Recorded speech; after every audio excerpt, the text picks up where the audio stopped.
Madame la présidente, monsieur le ministre, mes chers collègues. En dépit des conditions particulières dans lesquelles nous sommes tenus de légiférer, et qui sont d'ailleurs l'objet même de la plupart des textes en discussion, le dialogue parlementaire a bel et bien montré toutes ses vertus encore une fois, en particulier à l'heure du recours massif aux ordonnances et de la généralisation de la procédure accélérée. La qualité de la loi en dépend, l'accord trouvé en commission mixte paritaire en atteste. Le groupe RDSE se réjouit de l'intégration dans ce projet de loi de l'essentiel de la proposition de loi à laquelle travaille le Sénat pour faciliter le recours à la procuration. Un sujet sur lequel mon groupe avait fait de nombreuses propositions. Cette exigence, aussi bien démocratique que sanitaire, devrait être satisfaite. Il appartient désormais au gouvernement de mettre l'administration dans les meilleures conditions pour rendre effectives les mesures que nous nous apprêtons à voter. Nous savons les qualités et le dévouement de nos fonctionnaires et nous ne doutons pas qu'ils sauront se mobiliser afin de recueillir les procurations des électeurs dans ces circonstances si particulières. La modification de l'esprit du texte, suivant le vœu du Sénat, est la bienvenue. Il apparaissait en effet indispensable d'ouvrir la possibilité d'annuler le second tour uniquement dans certaines communes, c'est-à-dire là où l'état actuel de la situation sanitaire entraîne une paralysie qui obstrue la voie de la reprise de notre économie. Le régime dérogatoire prévu pour ces communes l'illustre avec un délai de 4 semaines laissé pour organiser de nouvelles élections après une éventuelle annulation. Et nous avons ici une pensée particulière pour nos compatriotes guyanais et mahorais.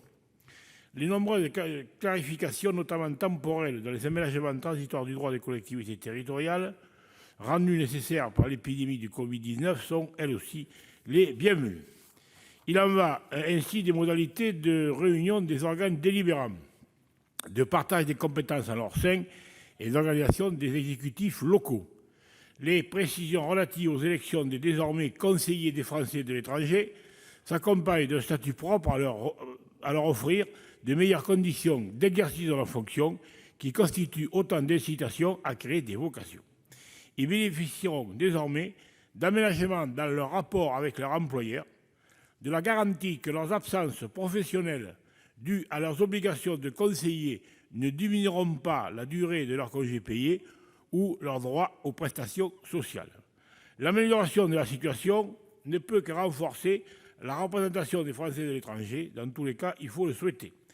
Par ailleurs, et en liaison avec le texte que nous avons examiné tout à l'heure, chacun a ici bien conscience que la campagne sénatoriale qui va s'ouvrir va se dérouler dans des conditions particulières, notamment du fait de la désignation tardive des délégués municipaux et de leurs suppléants, qui ne sera pas sans créer de la complexité pour nombre de candidats.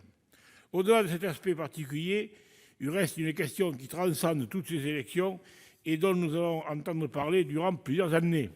Il s'agit des conditions dans lesquelles se sont déroulés et se dérouleront demain les scrutins dont la pleine expression aura été évidemment affectée. Les élus issus des urnes en mars et en juin auront pourtant de lourdes responsabilités à gérer afin de remédier aux conséquences terribles de la crise économique qui pointe à peine, mais on sait déjà que l'ampleur sera considérable, en particulier sur le plan social. Aux questions qui se poseront demain, nul ne peut apporter de réponse certaine, mais les conclusions dont nous discutons aujourd'hui, sur lesquelles se sont accordées les deux assemblées, sont le fruit d'une méthode que nous pouvons défendre. Dans cette situation éprouvante, il est à souhaiter que les leçons que nous pouvons légitimement tirer du travail parlementaire soient prolongées.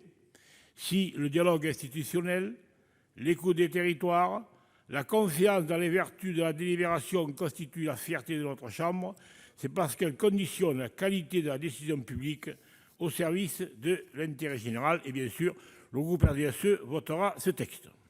Merci Monsieur Requier. La parole est à Monsieur François Patriat pour le groupe La République En Marche. Merci Madame la Présidente. Monsieur le Ministre,